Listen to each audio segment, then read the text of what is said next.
शेर सिंह जी, पिछली बार आप करीब 50 मतों से हारे। कहाँ चूक हुई आपसे?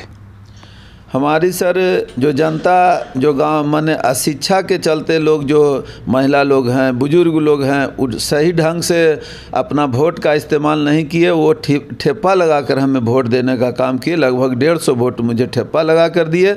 उसके चलते हमारी हार हुआ। लोगों का समर्थन तो मेरे साथ ही रहा सर। चलिए, शेर सिंह ने कहा कि समर्थन उनके साथ ही था, लेकिन कुछ अशिक्षा के कारण करीब 150 वोट इनके कटे।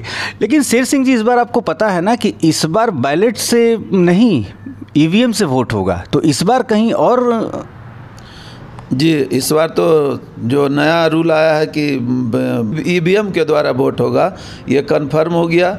और लोगों का जो इस बार का जो मेरा रुझान है, लोग हर वर्ग, हर समाज के लोग का जो आवाज़ समाज में सुन रहे हैं, उनसे मुझे यह विश्वास है कि लोगों का जो समर्थन मिल रहा है। हम समझते हैं कि अगला बार से दुगना का रेशियो मेरे पंचायत में रहेगा और लोग हमें काम के नाम से और विश्वास के साथ हमें लोग समर्थन करते हैं। हम उनके समस्याओं के साथ सदा खरा उतरते हैं, चाहे वह पंचायत का मामला हो, हॉस्पिटल का मामला हो, कहीं भी अगर जनता के साथ अन्याय होता है, उसके साथ हमने अपने उचित समय का उपयोग करते हैं और लोगों का समर्थन करते हैं। शेर सिंह जी, हर प्रत्याशी खड़ा होने के पहले कुछ न कुछ अपने दिमाग में रखता है कि जब वो जीत कर आएगा तो पंचायत का किस तरीके से विकास करेगा, पंचायत में किस किस चीज़ की कमी है।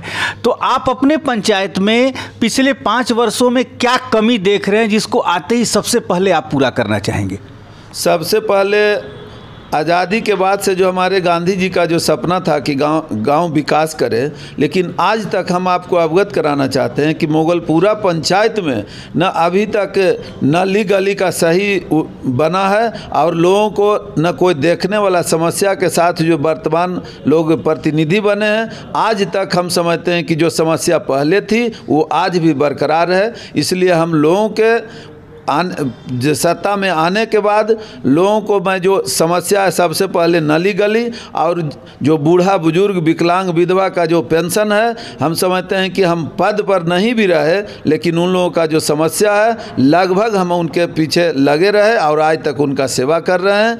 और अब जो वर्तमान परिस्थिति है, हम जो बचा हुआ जो कार्य है, उसको सबसे पहले बैठकर जनता के बीच बैठकर जनता दरबार लगाकर उनसे विचार लेंगे और उनके कार्यों को पूरा करने में हम अपने आप को समर्पित हैं। शेर सिंह जी, आप कहना ये चाहते हैं कि यदि आप 50 वोट से हारे तो एक जो भी प्रत्याशी जीता वो एक जीता तो, लेकिन आप मुख्य विपक्ष की भूमिका में उसके सामने चट्टान की तरीके से खड़े रहे। लेकिन समस्या सबसे बड़ी है कि जो पैसा आता है गांव में, क्या आप मानते हैं कि 5 सालों में उस प्रत्याशी ने, उस विजयी प्रत्याशी ने, उस मुखिया ने सही तरीके से उसका सदुपयोग किया? अब ऐसे तो होगा कि हम उनका विपक्ष में हैं तो लोग कहेंगे कि इस तरह से वो विपक्ष के चलते बोल रहे हैं। लेकिन आप अगर मेरे पंचायत में गांव का दौरा करेंगे, गांव में घूमेंगे, तो आपको एकदम नज़र से दिखने लगेगा कि यहाँ किसी प्रकार से योजना का सही इस्तेमाल नहीं हुआ है। जो भी योजना चल रहा है वह कहीं ना कहीं गलत तरीके से यूज किया गया। और सरकार का जो अभियान था कि प्रत्येक वार्ड में कार्य होना चाहिए, लेकिन एक मोगलपुरा पंचायत ऐसा पंचायत है जहां आप घूम घूम के वार्ड मेंबर के साथ बात करें, किसी के साथ हुआ और किसी के साथ आज तक उसका श्री गणेश भी नहीं हुआ। मतलब आप ये आरोप सीधा सीधी लगा रहे हैं कि जो राशि आई उसका बंदर बाट कहीं ना कहीं हुआ। तो इसमें तो वार्ड पार्षद भी जो हैं वो मिले होंगे कहीं ना कहीं?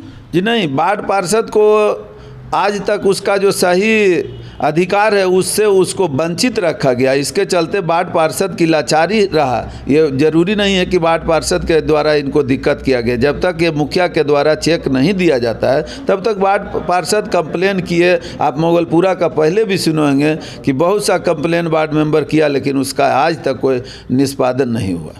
मैं कुछ जो योजनाएं हैं सरकार की, राज्य सरकार की या केंद्र सरकार की, जो गांव में चलाई जाती हैं, उसके बारे में आपसे जानना चाहूँगा। राज्य सरकार की योजना में 7 निश्चय है, जल जीवन हरियाली है। ये क्या 2 योजनाएं जो हैं राज्य सरकार की, इसका काम आपके गांव पंचायत में हुआ? जी नहीं, बिल्कुल नहीं। अभी तक न मेरे पंचायत में नल जल योजना का सही तरीका से अभी तक उसका कार्य पूरा नहीं हुआ है, और न कहीं पर किसी प्रकार से आपको घूम घूम कर देखने को मिलेगा कि लोग यह बदतर स्थिति में हैं कि ये अभी तक यह पटना जिला का बख्तियारपुर प्रखंड एकदम निकटवर्ती प्रखंड है, उसके बावजूद भी हम लोग विकास विहीन पंचायत हैं। चलिए, ये तो राज्य सरकार की योजनाएं यहाँ फेल हुई हैं। केंद्र सरकार की जो योजना थी आपके गांव में, जो पहले इंदिरा आवास था वो अब प्रधानमंत्री आवास में बदल गया, उसमें मान लीजिए मुखिया कहते हैं कि हमारा कोई यदि ये नहीं है, वो वेबसाइट पे लोड होता है जो उसके माने जिनको मिलने का हक है, तो क्या उसमें भी उन जायज़ हक वालों को क्या प्रधानमंत्री आवास योजना मिली? जी नहीं, अभी तक तो हम समझते हैं कि वो भी सही तरीक़ा से लोगों के बीच नहीं मिला है। ये हम लोग सर्वे कर रहे हैं, तो अभी तक जो जिनको लेना चाहिए, जिनका ज़रूरत था, वो अभी तक उनको नहीं मिला है। प्रधानमंत्री की एक और योजना थी उज्ज्वला गैस, क्या उसका लाभ आपके पंचायत तक पहुंचा? जी, उज्ज्वला गैस का सर तो कुछ लोग के पास पहुंचा है, कुछ ऐसे भी लोग हैं जिनके पास उज्ज्वला गैस पहुंचा है, लेकिन पूर्ण रूपेण जितना सरकार का व्यवस्था रहना चाहिए वो अभी तक, जो गरीबी रेखा से नीचे थे उनको मिलना चाहिए था, वो नहीं मिला है। तो ये थे शेर सिंह, जो पिछली बार 50 से भी कम वोटों से हारे, लेकिन इस बार इनकी दावेदारी और मजबूत होकर पेश हुई है, क्योंकि शेर सिंह ने इन 5 सालों में मुख्य विपक्ष की तरीके से समाज के लोगों को जगाया है कि समाज में कैसे विकास होना चाहिए, ग्राम पंचायतों का क्या अधिकार है, सब कुछ इन्होंने इस बार अपने लोगों के लिए लड़ाई लड़ी है। और आशा ही नहीं, इनको इस बार ये विश्वास भी है कि इस बार ये पिछली बार जितनी मतों से हारे थे उससे 3 गुना से 4 गुना ज़्यादा मतों से इस बार ये जीत कर आएंगे। मैं राजनीति के लिए मनोज चतुर्वेदी।